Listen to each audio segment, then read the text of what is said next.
పండగైనా సంబరమైనా మీ ప్రతి సెలబ్రేషన్కి only choice Vega jewellers. Exclusive bridal jewellery offers. Shop now.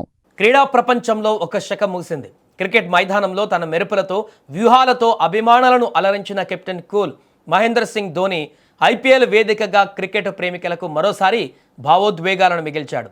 18 ఏళ్ల ఐపీఎల్ ప్రస్థానంలో చెన్నై సూపర్ కింగ్స్కు వెన్నుముకగా నిలిచిన మహి ఈ సీజన్ మొత్తానికి దూరంగా ఉండటం అభిమానులను కలిచివేస్తోంది. గాయాల సమస్యలు ధోనిని ఈ ఏడాది మైదానానికి దరిచేయనీలేదు. పిక్క గాయంతో మొదలైన సమస్య ఆ తర్వాత బొటనవేలికి తగిలిన గాయంతో మరింత తీవ్రమైంది. CSK batting coach Michael Hussey వెల్లడించినటువంటి తాజా వివరాల ప్రకారం మహి కోలుకునేందుకు సమయం పడుతుందని, ప్రస్తుతం అతను తన స్వస్థలమైన రాంచీకి చేరుకున్నాడని కూడా స్పష్టమైంది.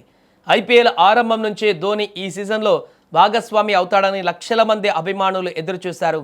కానీ అదృష్టం సహకరించలేదు. 2 వారాల విశ్రాంతితో సరిపెట్టుకుంటాడని భావించిన వారికి లీగ్ ముగింపు దశ వరకు అతను ఒక్క మ్యాచ్ కూడా ఆడకపోవడం పెద్ద shocking news.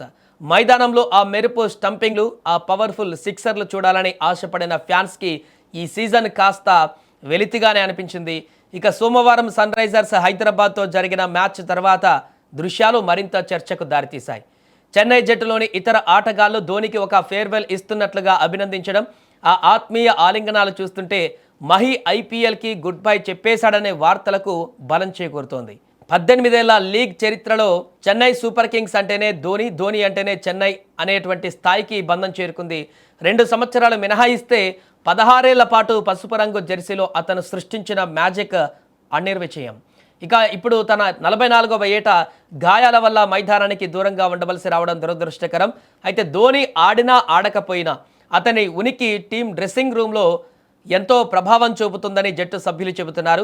Batting coach Hussey మాటలను బట్టి చూస్తే గాయం తీవ్రత దృష్ట్యా మహి విశ్రాంతి తీసుకోవడం తప్పనిసరి అని అర్థమవుతోంది. ఇక ప్రస్తుతం రాంచీలో తన కుటుంబంతో సమయాన్ని గడుపుతున్న ధోని తన భవిష్యత్ కార్యాచరణ పైన స్పష్టత ఇవ్వలేదు. కానీ క్రికెట్ ప్రపంచం మాత్రం ఒక గొప్ప దిగ్గజం నిష్క్రమణను చూస్తున్నామని భావిస్తోంది. ఏది ఏమైనా ధోని లేని ఐపీఎల్ సీజన్ ఎలా ఉంటుందో ఈ ఏడాది అందరికీ తెలిసొచ్చింది. మైదానంలో అతను లేకపోయినా అభిమానుల గుండెల్లో మహి పేరు మారుమోగుతూనే ఉంటుంది. ఒకవేళ ఇదే నిజంగా ధోనికి ఆఖరి ఐపీఎల్ అయితే ఆ జ్ఞాపకాలు తరతరాలుగా క్రికెట్ ప్రేమికుల మధ్యలో నిలిచిపోతాయి. దిగ్గజం విడిచి వెళ్ళినా అతను అందించిన విజయాలు, ఆ విజయవంతమైన ప్రయాణం ఐపీఎల్ చరిత్రలో సువర్ణాక్షరాలతో లెక్కించబడతాయి. ఒక శకం ముగిసిన ఆ ప్రభంజనం సృష్టించిన వేడి మాత్రం అలాగే కొనసాగుతుంది. ధోని లేని మైదానం వెలవెలబోయినా అతని అభిమానులు మాత్రం తమ కెప్టెన్కు ఘనంగా వీడ్కోలు పలుకుతున్నారు.